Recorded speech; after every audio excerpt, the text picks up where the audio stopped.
एक बार महात्मा बुद्ध अपने शिष्यों के साथ एक सभा में बैठे थे।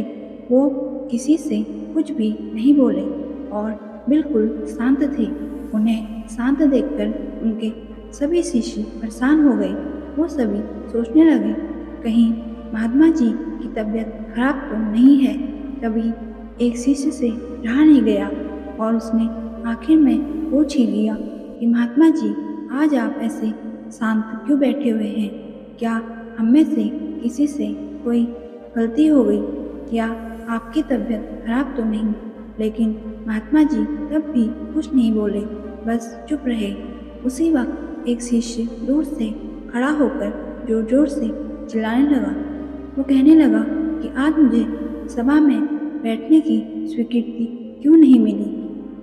ये सुनकर एक सरल स्वभाव के शिष्य ने उस शिष्य का पक्ष लेते हुए महात्मा बुद्ध से कहा कि हे महात्मा जी, उसे इस सभा में बैठने की स्वीकृति प्रदान की जाए। तभी महात्मा बुद्ध ने कहा, नहीं, वो शिष्य सभा में नहीं बैठ सकता क्योंकि वो अछूत है। ये सुनकर सभा में बैठे सभी शिष्य हैरान रह गए।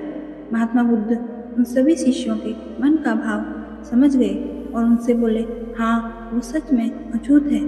तब एक शिष्य ने कहा, हमारे धर्म में तो जात पात का कोई भेद नहीं है, फिर भी वो शिष्य अछूत कैसे? तब महात्मा बुद्ध ने शिष्यों से कहा, आज वो शिष्य क्रोध में आया है और क्रोध से हमारे जीवन की एकाग्रता का नाश होता है। क्रोध करने वाला व्यक्ति मानसिक हिंसा कर बैठता है, इसलिए वो जब तक क्रोध में रहता है तब तक वो अछूत है और उसे उस समय के लिए अकेले ही रहने देना चाहिए। क्रोध में खड़ा शिष्य भी महात्मा बुद्ध की सब बातें सुन रहा था। वो पछतावे की आग में जलकर समझ गया था कि अहिंसा ही महान कर्तव्य और सबसे बड़ा धर्म है। अब वो महात्मा बुद्ध के पैरों में गिर गया और कभी क्रोध न करने की शपथ लेने लगा। याद रखना, क्रोध के कारण कोई भी व्यक्ति कुछ भी गलत कदम उठा सकता है और जब उसे पछतावा होता है तब तक बहुत देर हो जाती है। इसलिए हमें क्रोध नहीं करना चाहिए। सही मायने में क्रोध में आया व्यक्ति अछूत कहलाता है और ऐसे व्यक्ति को अकेले छोड़ देना चाहिए। क्रोध करने से तन की, मन की और धन की तीनों की हानि ही होती है। क्रोध से ज़्यादा हानिकारक कुछ भी नहीं है। महात्मा बुद्ध ने क्रोध को पाल कर रखना जलते हुए कोयले को किसी और पर फेंकने की नियत से पकड़े रहने के बराबर है और इसमें आप ही का नुकसान है।